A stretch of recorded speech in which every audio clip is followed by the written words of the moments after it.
So this song I wrote in this room. This room that you see a lot of my videos in. I'm just at a different angle than I usually am right now. The little sofa is over here and I'm on a stool. But I wanted you to be able to see this shelf behind me. My sweet grandma, who passed away, I think in 2016 now. It's been a while.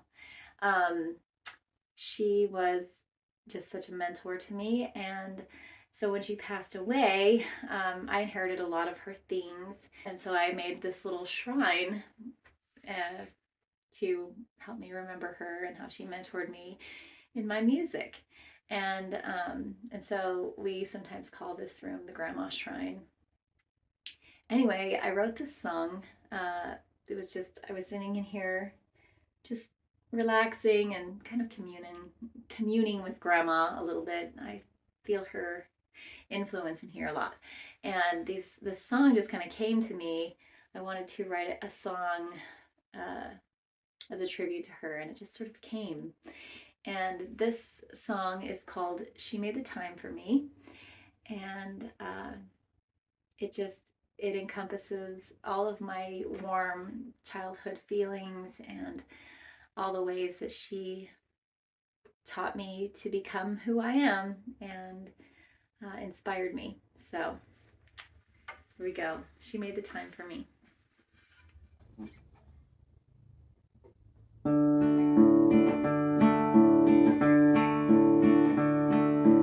Out in the potato fields of southeast Idaho, in a little yellow house of brick with flowers in a row, there lived a lovely couple, a farmer and his wife, who worked real hard and always lived a simple country life.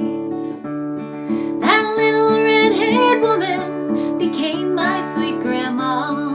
We'd visit every summer and such happiness we saw. She'd tell me all her stories and she taught me how to sing the good old songs in harmony that gave my young heart wings. She made the time for me. She always made the time to show me how she loved me, and her love was so sublime. Because of Grandma's love I learned that I was good and dear, and she helped me understand the special reasons that I'm here. Just behind the house, a lovely garden grew. Every time I'd visit her, she'd show me what to do. We'd pull the weeds and water all the young green plants and sing to let them know we loved them and the good their lives would bring. She made the time for me. She always made the time to show me how she loved me, and her love was so sublime. Because of Grandma's love I learned that I was good and dear, and she helped me understand the special reasons that I'm here. We walked and talked and went to town and to the library. You might say the simple joys, they were her specialty. She couldn't lose at checkers and her cooking was a dream. She made those golden summer days pure peaches and cream. She made the time for me. She always made the time to show me how she loved me, and her love was so sublime. Because of Grandma's love I learned that I was good and dear, and she helped me understand the special reasons that I'm here. It's been a few years since she passed, and how I miss her so. Her sparkling eyes and loving arms were so hard to let go. But though she lives in heaven and sings for God above, I feel her always with me in her special grandma love. She made the time for me. She always made the time to show me how she loved me, and her love was so sublime. Because of Grandma's love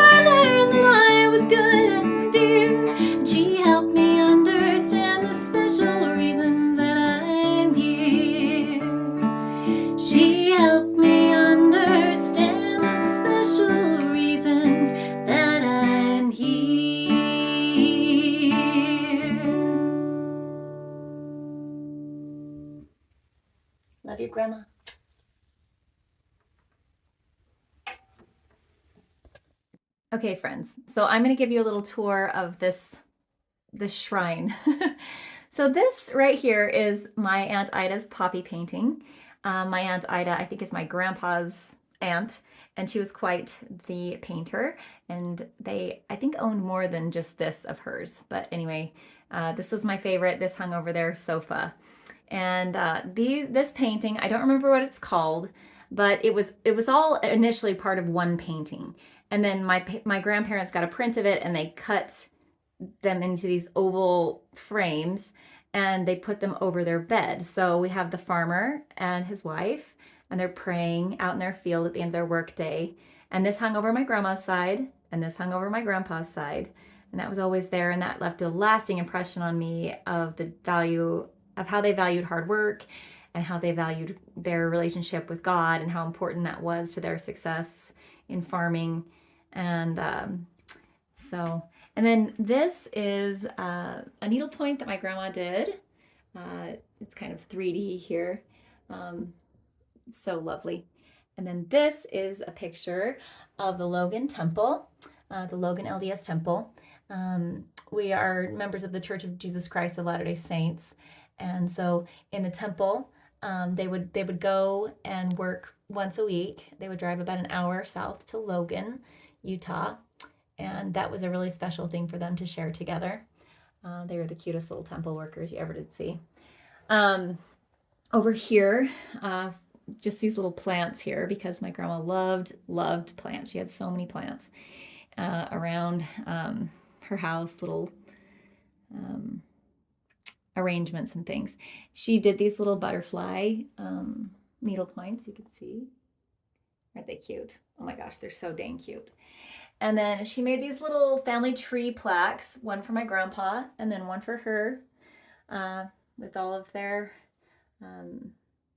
some of their ancestors on it, which I was so glad to inherit. And then this window, it's kind of hard to see because the lighting's bad because of the window, but anyway, you can see this, this curtain here with the tassels. And something very similar hung over my grandma's kitchen window, and as a child I was always fascinated with the tassels, and so I had to put one in here. This little plant on a chain, she had something very similar like this, and so it just had to be in here because I noticed it every time I went to her house. And it sat right next to her little love seat with an Afghan on the back of it that she called the cuddle rocker because it was a rocking love seat. And we would sit in it next to her, and she would tell us stories and cuddle us, and just, she was just the sweetest, snuggliest lady. But this Afghan right here, so that both of my great grandmothers liked to make Afghans, and this one is one that her mother made, and there was always one on the back of her cuddle rocker. So anyway, this is another needlepoint, more poppies. She loved her poppies. She loved the color orange, and that's why I love the color orange. She loved all the nature, or the fall colors, really. She loved gold and brown, and but really orange was her favorite. And here's a little arrangement, very similar to something she would have in her house. She would go in the back hills and she would collect wildflowers and wheat and things like that, and would dry them and then make them into arrangements that she would put around her house.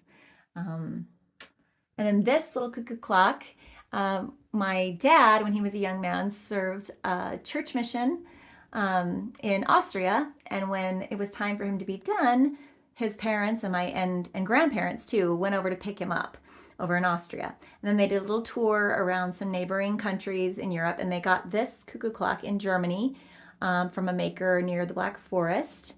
And then down here on this little shelf, I have a picture of her. I think that's her high school graduation picture. Gosh, it's not very good focus. Anyway, isn't she cute? And then this is a mug of hers that I inherited. And this is a little glass bottle that I found somewhere that reminded me of her, because she had things like this a lot around her house. This, oh, these are her little embroidered hankies that she did when she was a young woman. And these are some little autograph books from her school days when she was in elementary school. kind of like a yearbook, but they didn't have them, these little country schools. So they just would get these little autograph books and their friends would sign them and write silly little poems. And oh, I've had so much fun reading through those. She had lots of little ceramic animals in her house. This wasn't hers. I picked it up somewhere, but it reminded me a lot of because she liked owls and she had a lot of ceramic owls and chickens and things like that. In fact, this little duck was in her house. She gave that to my daughter as just a keepsake, and my daughter put it in here because she thought it should be in here. She loved beautiful, colorful flowers. She always had a beautiful garden of flowers in the front of her house. Lots of planters with petunias, and it was just the prettiest thing. And marigolds. And this is a picture of my grandparents at their wedding in the 50s, and aren't they adorable? And this dish was hers, this little decorative plate. You can really get the idea that my grandma could not get enough of orange. In fact, this orange carpet is to remind me of this beautiful shag carpet that she had in her house that I loved as a kid. I would just kind of roll in it. And it just was so exciting to me to see this orange carpet all over the floor. So I had to get some of my own. It was a little pricey, but so worth it. Anyway, so yeah, that is my grandma's shrine, and I just wanted to share it with you. So I hope you enjoyed it.